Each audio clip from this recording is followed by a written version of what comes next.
Hey guys, this is Miriam out at High Life Auto. I am out doing a video test drive on a 2020 Ford Edge. If you've never been on my video test drives before, the way it works is I drive the vehicle on video and I tell you what I see, hear, think, smell, and feel to give you the best indication of being in the driver's seat without actually being in the driver's seat. I'm not a mechanic and this is not meant to be a 182-point inspection.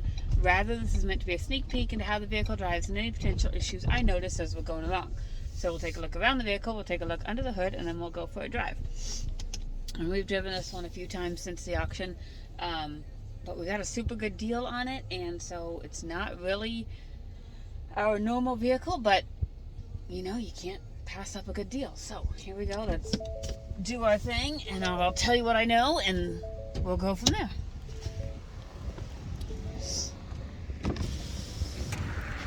Oh, and it's cold outside. All right, 2020 Ford Edge. As to be expected, the body is excellent.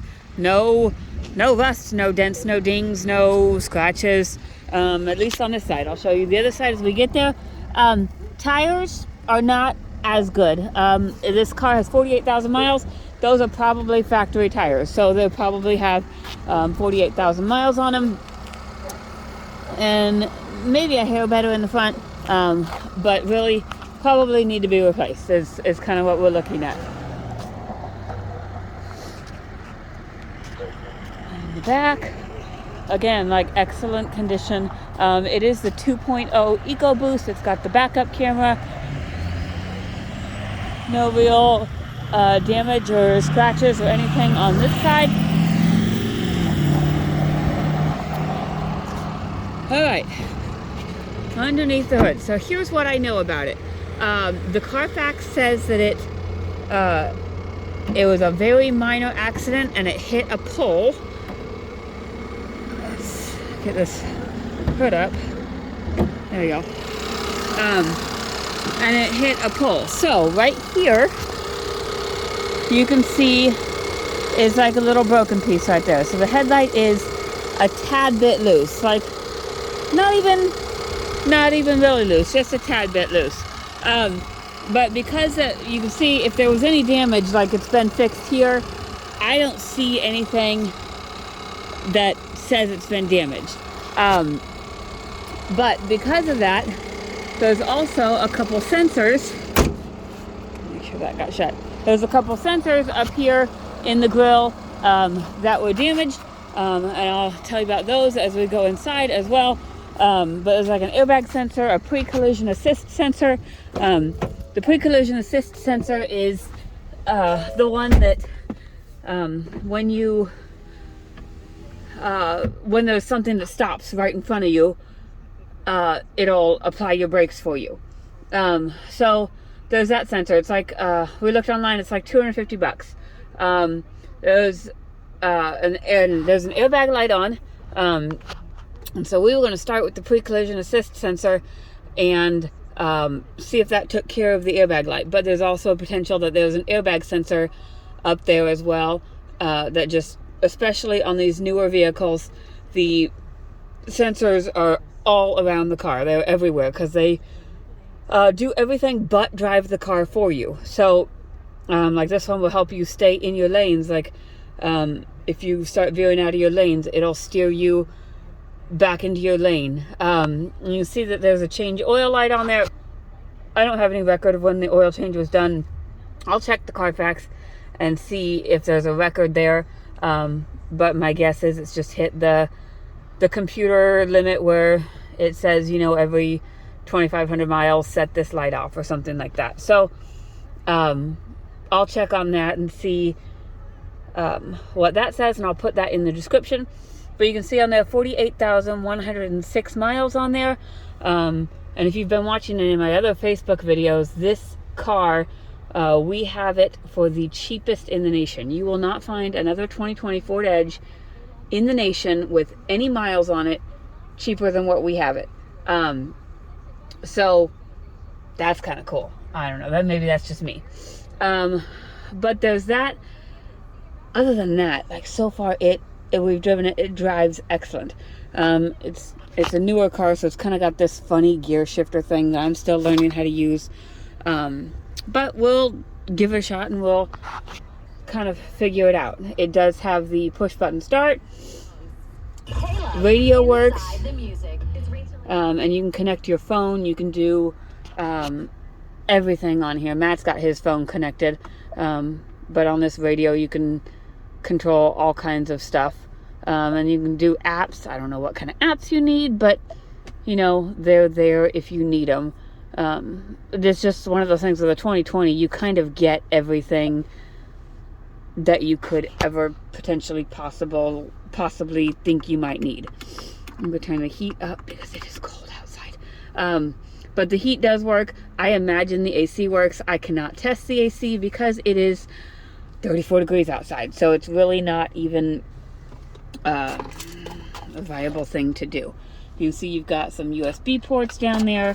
Like I said, you've got the heated seats. Both of those work very well. Matt and I have been in them.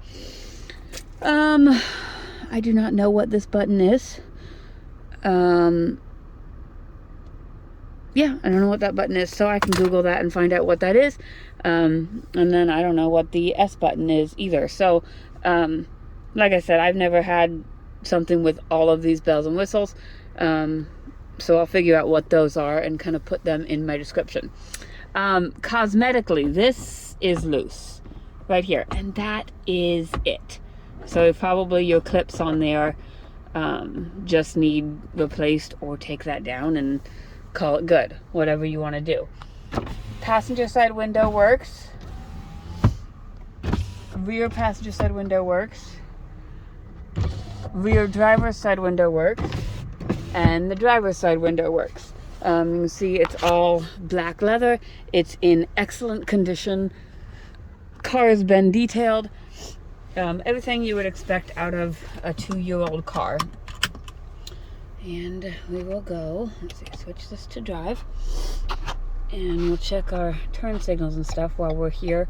Left turn signal works. Right turn signal works. Let's see, windshield wipers work. Make sure I got them turned off and not on a lower setting. Horn works. I think that's it. So for right now, we will go take it for a drive.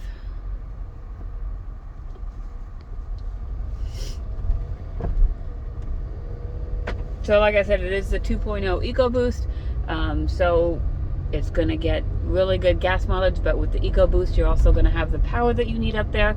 Definitely not something you're going to be using to pull a camper or a boat or anything like that, but big enough to fit the family and small enough to get you some decent gas mileage when you're going places.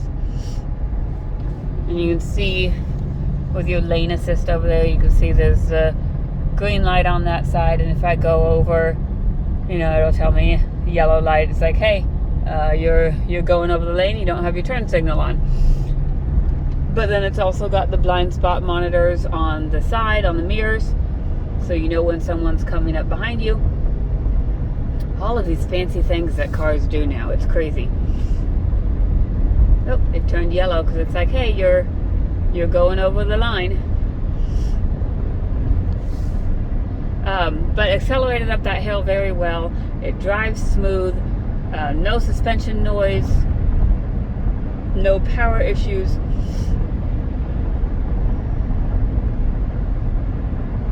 I am going to turn the cruise on, and I do know the cruise works, but I know also part of the cruise, I think will be part of that park assist. Not park assist, pre-collision assist sensor.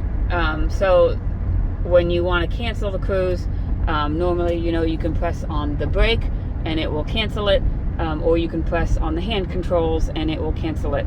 When we were driving down to Keokuk, we noticed that sometimes when you press on the brake, it doesn't recognize it right away, so you just got to press a little bit harder, but it will cancel with the hand controls. So we'll see what happens. We'll see if it happens on this test drive. It may not, but we've got the cruise on. I am cruising right about 60 miles an hour, and the cruise works. And then see, pressing on the brake right there, it worked just fine. So And as I was reading up on it, so that pre-collision assist, it's called a radar sensor is what it is. And that's what it will do. It just notifies you if anything's ahead of you. It's got stuff to do with the cruise, and it's just with these newer vehicles, they are all sensors. So those are some things. Like I said, it's the cheapest in the nation, and if we don't get things fixed, you're probably looking at I don't know what, $500 to fix the sensors yourselves, or maybe $1,000 if you sent it to a shop if you didn't know what you were doing. But it kind of seems like a fairly simple thing. It's kind of something we are looking at doing. We just have not done it yet. So overall on this vehicle, 2020, low miles, runs and drives very well. It is not a branded title, even though it had that accident and it's got some of those sensors that are bad. It is a clean title. Everything works except for those few sensors. So if you have any questions, feel free to reach out to me or Matt. Probably Matt's the better one, because he doesn't let me drive stuff like this. So, but you can reach out to either one of us. My cell phone is 309-267-7200, and his cell phone is 309-337-1049. And we can answer any of those questions for you that you need answered. So, that's it. That's all. Thanks for listening, guys.